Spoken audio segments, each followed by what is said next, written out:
प्रभु तेरी वाणी जीवन की रोटी, नैनों की ज्योति अंधेरा मिटाती।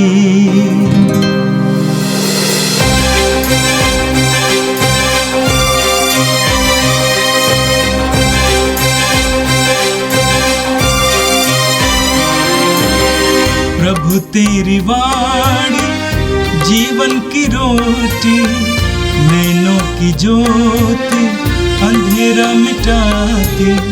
प्रभु तेरी वाणी जीवन की रोटी, नैनों की ज्योति अंधेरा मिटाती। वाणी वाणी वाणी वाणी वाणी पवित्र है, शाश्वत है, जीवन का मन्ना है। 9 जुलाई शनिवार।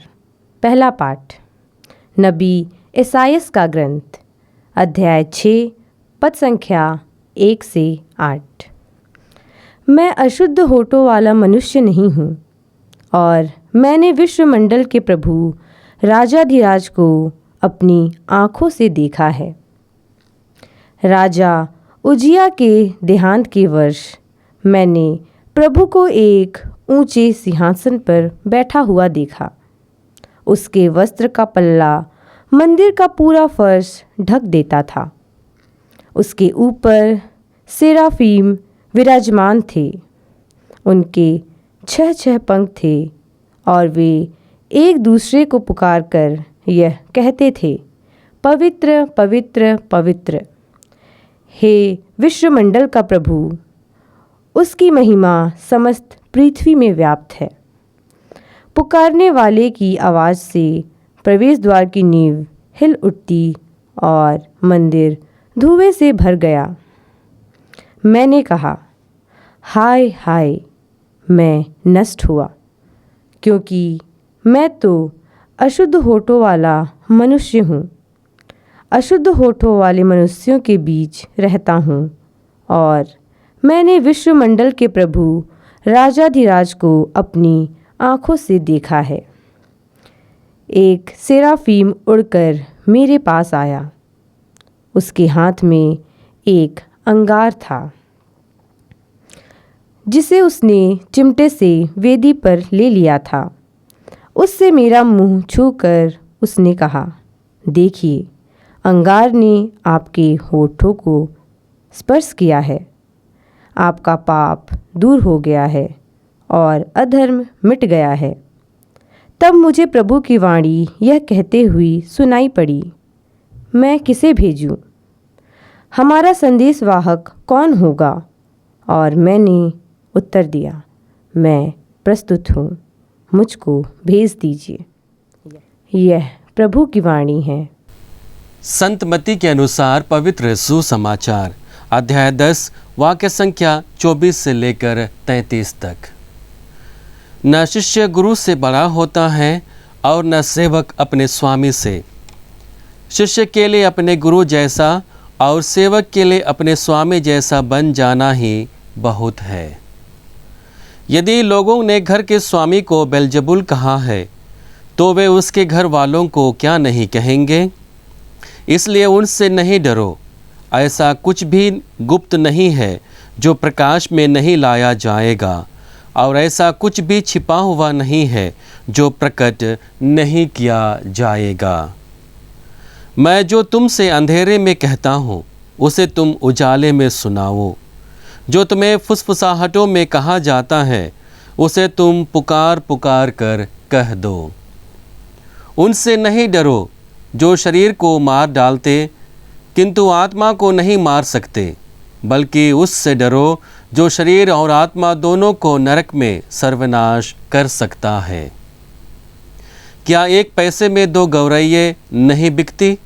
फिर भी तुम्हारे पिता के अनजाने में उनमें से एक भी धरती पर नहीं गिरती। हाँ, तुम्हारे सिर का बाल बाल गिना हुआ है, इसलिए नहीं डरो, तुम बहुतेरी गौरैयों से बढ़कर हो। जो मुझे मनुष्य के सामने स्वीकार करेगा, उसे मैं भी अपने स्वर्गीय पिता के सामने स्वीकार करूँगा, और जो मुझे मनुष्यों के सामने अस्वीकार करेगा उसे मैं भी अपने स्वर्गीय पिता के सामने अस्वीकार करूँगा। यह प्रभु का पवित्र सुसमाचार है। ख्रिस्त प्रभु की जय। यीशु में मेरे प्रिय भाई और बहनों, हर एक दिन हमारे लिए एक नई उम्मीद का दिन होता है। हम दिन की शुरुआत पूरी आशा के साथ में, विश्वास के साथ में, उम्मीद के साथ में करते हैं कि हमारा दिन अच्छा जाए। हम ईश्वर के द्वारा दिए हुए वरदानों का भरपूर प्रयोग करते हुए दिन का अधिक से अधिक लाभ उठा पाएँ और ईश्वर की महिमा के लिए अपने सारे कार्यों को समर्पित कर पाएँ। लेकिन बहुत बार ऐसा होता है कि हम अपने तनाव, मुसीबतों, उलझनों और कष्टों के कारण दिन का लाभ उठाने के लिए असमर्थ हो जाते हैं। हम अपनी चिंताओं से घिर जाते हैं। हम अपनी बाधाओं को झेलने में असमर्थ हो जाते हैं।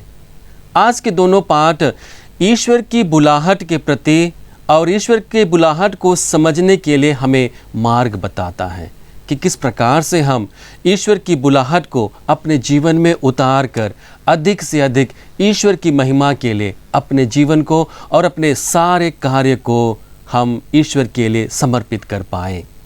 आज का पहला पाठ नबी ईसायास के ग्रंथ से लिया गया है। हम देखते हैं कि नबी ईसायास को ईश्वर के द्वारा बुलावा मिलता है और इस बुलावे को हम 3 दृश्यों में बांट सकते हैं। पहला दृश्य है ईश्वर के दर्शन, अर्थात ईश्वर की अनुभूति को ग्रहण करना, उसे पाना।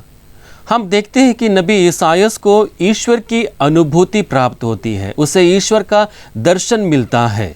जब उसे ईश्वर की अनुभूति प्राप्त होती है तो वह ईश्वर की महानता को देखता है, उसका विश्व रूप को देखता है।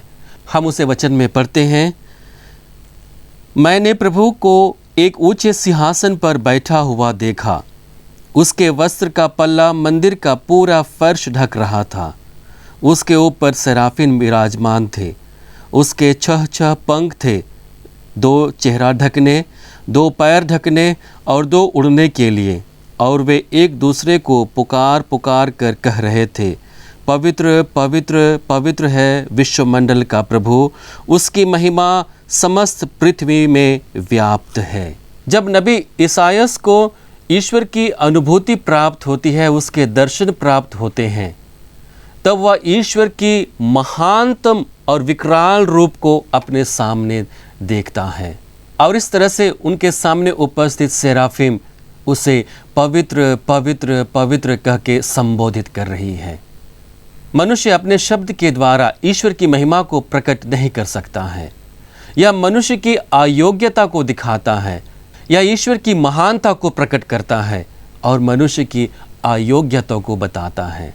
और इसलिए हम देखते हैं कि ईश्वर को पवित्र पवित्र पवित्र कह के संबोधित किया जाता है, उसकी महिमा के लिए अपने शब्दों का प्रयोग किया जाता है। दूसरे दृश्य में हम देखते हैं कि जब नबी ईसायास को ईश्वर का विशाल रूप देखने को मिलता है, उसकी महिमा का आभास होता है, तब वह अपने सच्चे स्वरूप को जानने और पहचानने लगता है। ईश्वर महान है, सर्वश्रेष्ठ है, और जब उसकी महानता मनुष्य के जीवन पर उतरती है तो मनुष्य अपने सच्चे स्वभाव से परिचित होता है। और यही दृश्य नबी ईसायास के जीवन में होती है। हम वचन में पढ़ते हैं, पुकारने वाले की आवाज़ से प्रवेश द्वार की नींव हिल उठी और मंदिर धुएं से भर गया। मैंने कहा, हाय हाय, मैं नष्ट हुआ, क्योंकि मैं तो अशुद्ध होठों वाला मनुष्य हूँ, अशुद्ध होठों वाले मनुष्य के बीच रहता हूँ, और मैंने विश्वमंडल के प्रभु राजाधिराज को अपनी आँखों से देखा है। ईश्वर की महिमा को देखने के बाद नबी ईसायास अपनी अशुद्धता को पहचानने लगता है। वह कहता है कि मैं अशुद्ध होठों वाला हूँ और अशुद्ध होठों वालों के बीच में रहने वाला हूँ। वह अपने पापमय स्वभाव से परिचित होता है, वह अपनी कमजोरी से परिचित होता है, और इस तरह से ईश्वर की महिमा के सामने मनुष्यों का सच्चा स्वभाव और सच्चा मनोभाव प्रकट होता है। तीसरा दृश्य है, केवल ईश्वर ही मनुष्य को योग्य बना सकता है, अपनी कृपा से उन्हें परिशुद्ध कर सकता है। हम मनुष्यों की सृष्टि ऐसी हुई है कि हम अपने विधाता को जानने और पहचानने की लगातार कोशिश करते हैं, और इसी दौरान जब हमें ईश्वरीय अनुग्रह प्राप्त होता है तो हम ईश्वरीय अनुग्रह के द्वारा अपने स्वभाव से परिचित होते हैं, अपने सच्चे स्वभाव से परिचित होते हैं। और जब हम उस स्वभाव से परिचित होते हैं तब हम ईश्वर के सामने नगण्य बन जाते हैं, ईश्वर महान हो जाते हैं और हम सब कमज़ोर बन जाते हैं। और उस समय में ईश्वर अपनी महती दया से हमें योग्य बनाता है, हमें परिशुद्ध करता है, हमारी सारी अशुद्धताओं से हमें परिशुद्ध करता है, हमें शुद्ध बनाता है। और यही दृश्य नबी इसायास के जीवन में घटित होती है। एक सेराफिम उड़कर मेरे पास आया, उसके हाथ में एक अंगार था जिसे उसने चिमटे से वेदी पर से ले लिया था। उससे मेरा मुंह छूकर उसने कहा, देखिए, अंगार ने आपके होठों का स्पर्श किया है, आपका पाप दूर हो गया और आपका अधर्म मिट गया है। यह ईश्वर की महती कृपा है कि वह हम जैसे अयोग्य लोगों को योग्य बनाता है, हम जैसे कमज़ोर और पापियों को शुद्ध करता है, परिशुद्ध करता है और अपनी योजना के लिए आगे बढ़ाता है। और जब हम ईश्वर की महती दया से परिशुद्ध हो जाते हैं तब हम ईश्वर के सच्चे बुलाहट को अपने जीवन में पहचानने लगते हैं। नबी इसायास के जीवन में भी यही होती है। हम वचन में पढ़ते हैं, तब मुझे प्रभु की वाणी यह कहते हुए सुनाई पड़ी, मैं किसे भेजूं, हमारा संदेश वहाँ कौन होगा? और मैंने उत्तर दिया, मैं प्रस्तुत हूँ, मुझको भेज। यीशु में मेरे प्रिय भाई और बहनों, हम सभी जब अपने विश्वास को लेकर, अपने ख्रिस्तीय विश्वास को लेकर अपना जीवन व्यतीत कर रहे हैं, हमें प्रत्येक दिन की चुनौतियों का सामना करते हुए ईश्वर की बुलाहट में खरे उतरने का अवसर मिलता है। उसके लिए हमें चाहिए कि हम ईश्वर की शरण में जाएं, ईश्वर की उपस्थिति में अपने जीवन को परख कर देखें। और जब हम ईश्वर की उपस्थिति में अपने जीवन को परखते हैं, जांचते हैं, हम ईश्वर की महिमा के द्वारा हम अपने जीवन में शुद्धता को लेकर आते हैं। और जब हम पूर्ण रूप से परिशुद्ध हो जाते हैं, योग्य बन जाते हैं, तब हम ईश्वर की बुलाहट को अपने जीवन में स्वीकार कर पाते हैं और कह पाएंगे, प्रभु मैं प्रस्तुत हूँ। आज के सुसमाचार में हम लोग देखते हैं कि प्रभु यीशु अपने शिष्यों को भेज रहे हैं और भेजने के साथ ही साथ होने वाली आशंकाओं के प्रति उन्हें जागरूक करते हैं, उन्हें सचेत करते हैं कि उनके जीवन में बहुत सारी बाधाएं आएंगी, दुख आएंगे, तकलीफ़ों का सामना करना पड़ेगा। और इन सब के बीच उन्हें निर्भीकता से ईसा मसीह को स्वीकार करना है। शिष्य लोग यीशु के साथ रह चुके थे, यीशु के चमत्कार पूर्ण कार्यों की गवाही बन चुके थे, ईश्वर के वचन को प्रभु के द्वारा उन्हें मिल चुका था। अब समय आ गया था कि उन्हीं वचनों को लेकर, जीवनदायी वचनों को लेकर वे अन्य लोगों के बीच जाकर प्रभु के संदेश को दे पाएं। शिष्य वे लोग हैं जिन्हें प्रभु के साथ रहना है और प्रभु के कार्य के लिए प्रेषित किया जाना है। और यह वह समय थी जब प्रभु यीशु अपने शिष्यों को सुसमाचार प्रचार के लिए भेजते हैं और उन्हें आगाह करते हैं, और इसके साथ ही साथ उन्हें बताते हैं कि उन्हें डरने की कोई ज़रूरत नहीं है, क्योंकि वह उनके साथ है। आज के सुसमाचार का मूल विषय है, जब हम ईश्वर के साथ हैं, हमारे साथ जब ईश्वर है, तो हमें डरने की कोई ज़रूरत नहीं है। और इसलिए प्रभु यीशु लगातार कहते हैं कि उनसे नहीं डरो। जो भी संकट आने वाली है, उन संकटों से बढ़कर ईश्वर है। जो भी मुसीबत आने वाली है, उन सभी मुसीबतों से बढ़कर ईश्वर है। और तुम्हें मुसीबतों से डरना नहीं, बल्कि ईश्वर को ग्रहण करना है, निर्भीकता से ईसा मसीह को स्वीकार करना है, उन सभी दुर्बल क्षणों में, उन सभी डराने वाली परिस्थितियों में ईसा मसीह को स्वीकार करना है और उसका साक्ष्य देना है। और इसलिए प्रभु कहेंगे, उनसे नहीं डरो जो शरीर को मार डालते हैं किंतु आत्मा को नहीं मार सकते, बल्कि उनसे डरो जो शरीर और आत्मा दोनों का नरक में सर्वनाश कर सकता है। प्रभु कहना चाहते हैं कि तुम्हें डरने की कोई आवश्यकता नहीं है, क्योंकि तुम्हारा जीवन सुरक्षित है। जिस असुरक्षा को तुम अपने जीवन में महसूस करते हो वो केवल क्षणिक है, वह कुछ समय के लिए है, लेकिन जब तुम पूर्ण जीवन में प्रवेश करोगे तब वहाँ तुम्हारा जीवन सुरक्षित रहेगा। और इस तरह से प्रभु यीशु हमारे जीवन को बहुमूल्य बनाते हैं और कहते हैं, हाँ, तुम्हारे सिर का बाल बाल गिना हुआ है, इसलिए नहीं डरो, तुम बहुतेरी गौरैयों से बढ़कर हो। जब ईश्वर छोटे छोटे पक्षियों को संभालता है, छोटे छोटे पक्षियों को पालता है, बढ़ाता है, हमारा जीवन उन सभी गौरैयों से, पक्षियों से बढ़कर है। और इसलिए प्रभु हमें यह कहना चाहते हैं कि मैं पूर्ण रूप से तुम्हें जानता हूँ, पहचानता हूँ, और इसलिए हमें डरने की कोई आवश्यकता नहीं है। यीशु में मेरे प्रिय भाई और बहनों, आज जब हम अपने जीवन को व्यतीत कर रहे हैं, अपने विश्वास को लेकर आगे बढ़ रहे हैं, बहुत बार हम आशंका में रहते हैं, हम डर में रहते हैं, हम भयभीत रहते हैं, हम चिंतित रहते हैं कि हमारा जीवन कैसा होगा, हमारा भविष्य कैसा होगा, हमारे बाल बच्चे का जीवन कैसा होगा, हमारा भोजन का प्रबंध कैसा होगा, हमारा घर कैसा बनेगा। और इस तरह से बहुत सारी समस्याओं से घिरे हुए रहते हैं। और उन सभी समस्याओं के बीच प्रभु हमसे यही कहते हैं, नहीं डरो, मैं तुम्हारे साथ हूँ। आज हमें प्रभु के उसी वचन पर पूर्ण विश्वास करने की ज़रूरत है। उसी वचन पर हमें विश्वास को प्रकट करने की ज़रूरत है कि प्रभु जो हमें पूर्ण रूप से जानता है, पहचानता है, हमारी परिस्थिति से परिचित है, वह हमें कभी नहीं ठुकराएगा, वह हमें कभी नहीं छोड़ेगा। दुख और विकट परिस्थितियों में वह हमारा साथी बनकर हमारा साथ देगा। आज हमें आवश्यकता है कि नबी ईसायास की भांति अपने जीवन को प्रभु के सामने लेकर आने की ज़रूरत है।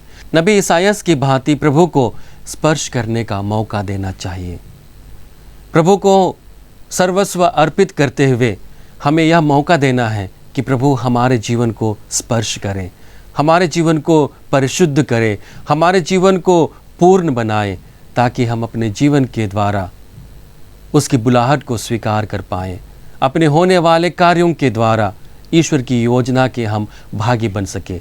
आइए हम प्रभु से प्रार्थना करें। हे सर्वशक्तिमान पिता परमेश्वर, हम धन्यवाद देते हैं तेरे प्रेम के लिए, जिसे हम अपने जीवन में महसूस करते हैं। तेरे उस प्रेम के लिए प्रभु, जिसे तूने हमें अपने पुत्र यीशु मसीह के द्वारा दिया है। प्रभु, हम धन्यवाद देते हैं हमारे जीवन में हमारा साथ देने के लिए, हर पल हमारे साथ रहने के लिए, हमें साहस से भरने के लिए, हमें उत्साह से भरने के लिए कि हम अपने विश्वास के प्रति ईमानदार बने रहें। हम अपने जीवन में तेरे पुत्र के साक्षी बन पाएँ, उसे अपने जीवन के द्वारा गवाही दे पाएँ। धन्यवाद प्रभु, हमें यह अवसर देने के लिए कि हम तेरे वचनों के द्वारा तेरे प्रेम को अपने जीवन में महसूस कर रहे हैं। प्रभु, आज प्रार्थना करते हैं उन सभी भाई बहनों के लिए जो अपने जीवन में कष्टों से घिरे हुए हैं, जो चिंता और तनाव से ग्रस्त हैं। प्रभु, तू उन्हें स्पर्श कर, जिस तरह से तूने नबी ईसायास को स्पर्श कर उसे अपने बुलाहट में सुदृढ़ बनाया, ठीक वैसा ही प्रभु हमारे सारे भाई बहनों को अपने पवित्र हाथ से स्पर्श कर प्रभु, उन्हें पवित्र कर, परिशुद्ध कर प्रभु, उन्हें चंगाई दे प्रभु, उन्हें बल दे प्रभु, साहस दे प्रभु, ताकि वे सब के सब दुख की परिस्थितियों में, चिंताओं में, कष्टों में तुझे ना छोड़े, बल्कि तेरे प्रेम को अनुभव करते हुए उन सभी परिस्थितियों से ऊपर उठकर तेरे सच्चे साक्षी बन पाएँ। अपने जीवन के द्वारा और अपने कार्यों के द्वारा लगातार तेरी स्तुति और महिमा गा सके। हम ये प्रार्थना करते हैं हमारे प्रभु क्रिस्त के द्वारा, आमीन। प्रभु तेरी वाणी जीवन की रोटी, नैनों की ज्योति अंधेरा मिटाती। वाणी वाणी वाणी वाणी वाणी